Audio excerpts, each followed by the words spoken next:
Greetings, salutations, respect and love. I'm Scott, you're in the Prog Corner, and guess what, boys and girls? We're doing the top 25 prog albums of 2009. It was a really good year for prog. I've got a lot of favorites on here, so I'm not going to waste any of your time nor mine. Let's just rip right into it. At number 25, it's Porcupine Tree and The Incident. Their last album before they came back with the Closure continuation. So I guess this will be the last one with Colin on bass, but this album is dominated by a 55-minute, 14-song song sequence that dominates side 1 or disc 1. Disc 2 is 4 tracks, like 20 minutes long. I actually like those. I like Bonnie the Cat, I like Flicker, I like Black Dahlia. Not my favorite Porcupine Tree album, but hey, it's Steven Wilson, it's Porcupine Tree, it's awesome. At number 24, let's go to Italy and Delirium with Il Nome del Vento. This was a great 70s RPI band, put out 3 amazing albums in the 70s, broke up and did what a lot of the Italian bands did in the 21st century. They came back and dropped this really good record. I like it. It does sound like classic Italian prog. And you've got a guest on here, the great Stefano Galiffi from Musea Rosenbach, and Sofia Baccini from Presence is on here also. This is a great comeback album. This is how you do it, boys and girls. If you want to come back, do it right. At number 23, it's Kotel and Ouroboros. If you don't know Kotel, they are led by a guy named Carlos Plaza. He's a Venezuelan cat that moved to Madrid, Spain, and got a bunch of people together, formed a band, and they definitely do a real nice job of marrying classical and rock influences. Really cool band. This is their 5th album. Might not be their best. They've got a couple that came out after this. I maybe like a little more, but yeah, Kotel, just awesome. At number 22, here's a weird one for you. A band I've never talked about on the program here. It's Maudlin of the Well. And their 4th and final album, Part the Second. I guess they went on and turned into Coyote. This is Toby Driver's band, based out of Boston. What are they? How do you describe these guys? Avant-garde metal, or I have no idea. I haven't heard their first album, which came out in 1999. 2001, they put out Bath. And then a couple years later, they put out Leaving Your Body Map. Those are good records, but this is my favorite Maudlin of the Well album. I really like it. It's Rio. It's bizarre. Yeah, but it's actually really good. At number 21, we're going back to Italy, and Fabio Zuffante's band, Host Sonaten, and their Autumn Symphony. He put together all these seasons in like 2002, Spring Song came out, 2008, Winter Through, and a couple of years after this autumn one, there was a summer one called Summer Eve. Really cool band. I think I like this autumn album the best of the 4, but it's really cool stuff. If you don't know Fabio Zuffante, he's just a mastermind of a lot of modern Italian prog, and Host Sonaten, just awesome. This is a great record. I love it. At number 20, it's the Endless Sporadic and their self-titled debut album. Yeah, this is Zach Kamens. You might know him. He was a member of the Flower Kings there for a little while.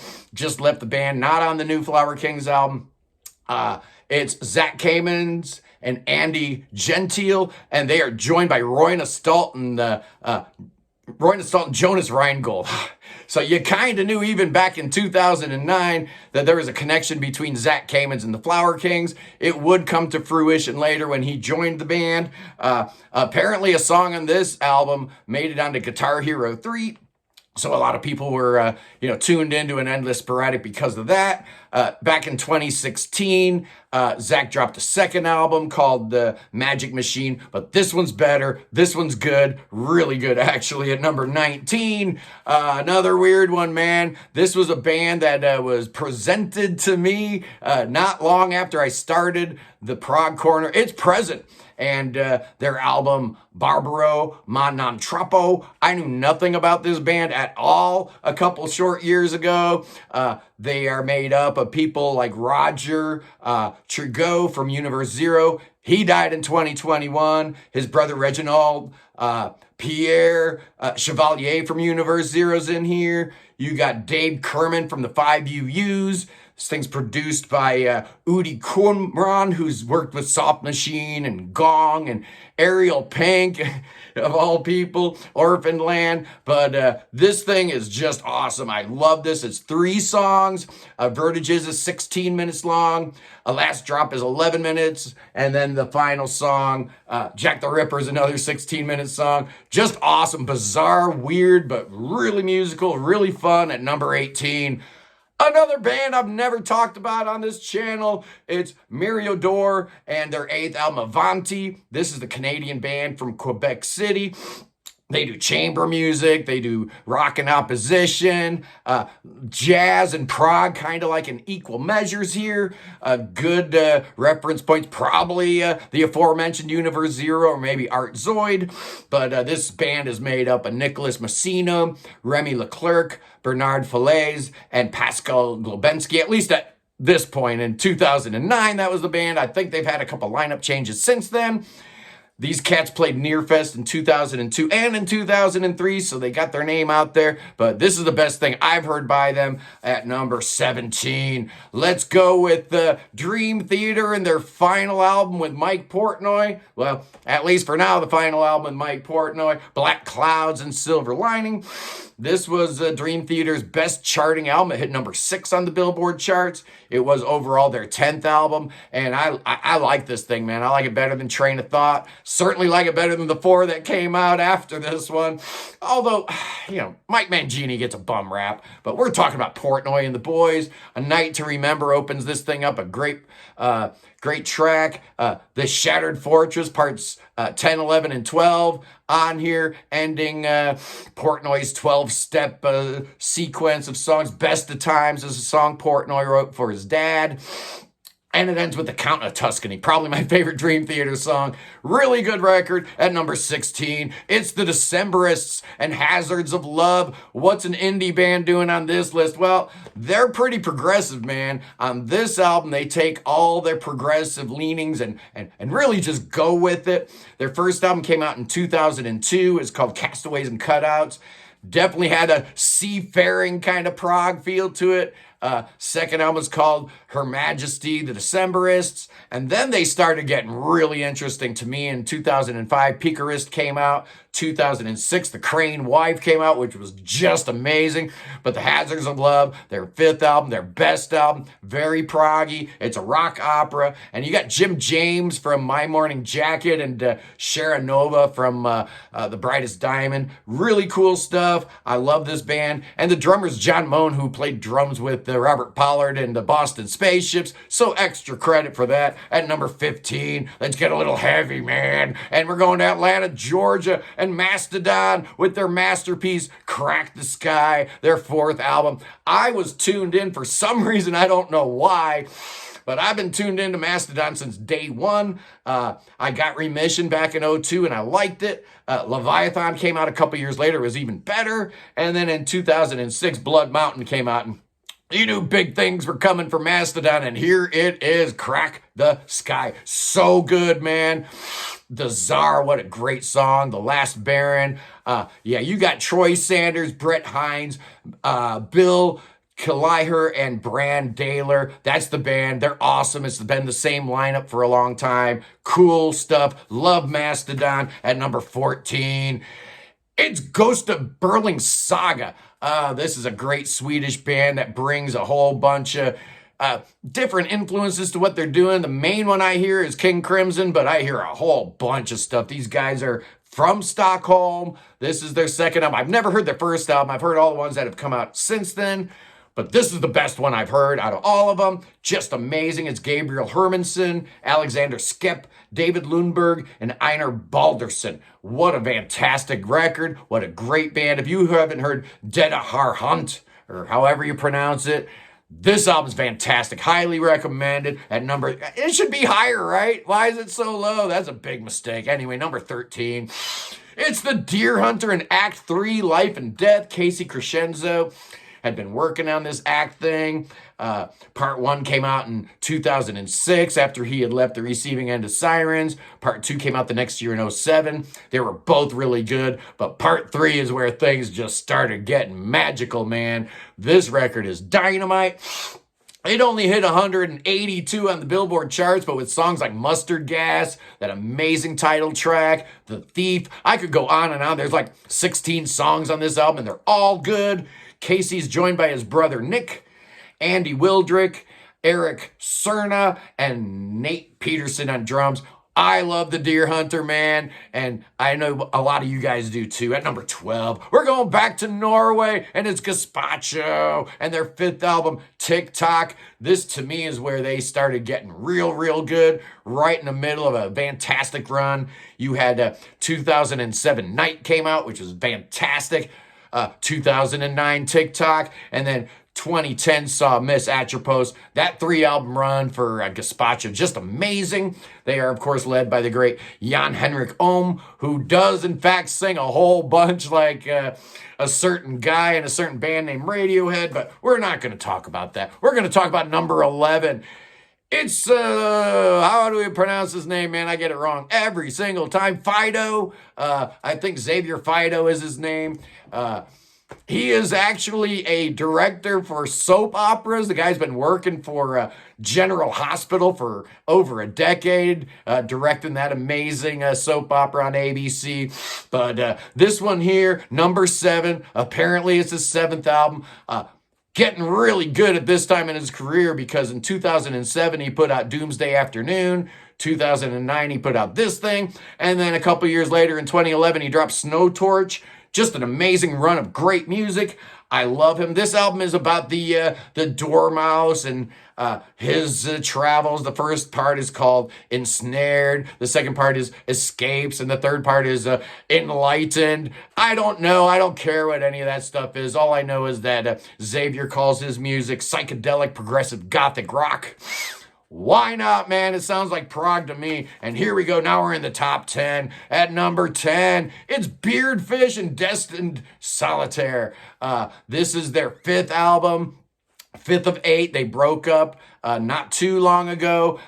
Ricard Soldier-Bloom, the main guy in the band, went ahead and joined Big Train, so he kind of put Beardfish on hiatus. But there's good news, Beardfish fans. Apparently they're back. They're headlining a big festival with all your favorite Scando bands, Chronicles of Father Robin and ACT, and just a whole list of great bands going to be playing at that gig. Man, I wish I lived in Norway or Sweden, but this one here came out right after the Sleeping with Traffic, the 2 different albums, part 1 and part 2, just fantastic. And then they dropped this, which I really liked. Beardfish, who are they? Well, they're kind of, yes, Genesis, but you throw in a little Gentle Giant and a little Frank Zappa, maybe you get an idea what they're like. I love them. At number 9, we're going to New York State, and it's Is in the Darkened Room. Yeah, this was their 5th album. I love these guys. Can't Feel the Earth is on this record. It's a 3-part dynamite song. 23 Minutes of Tragedy is a 7-minute great track.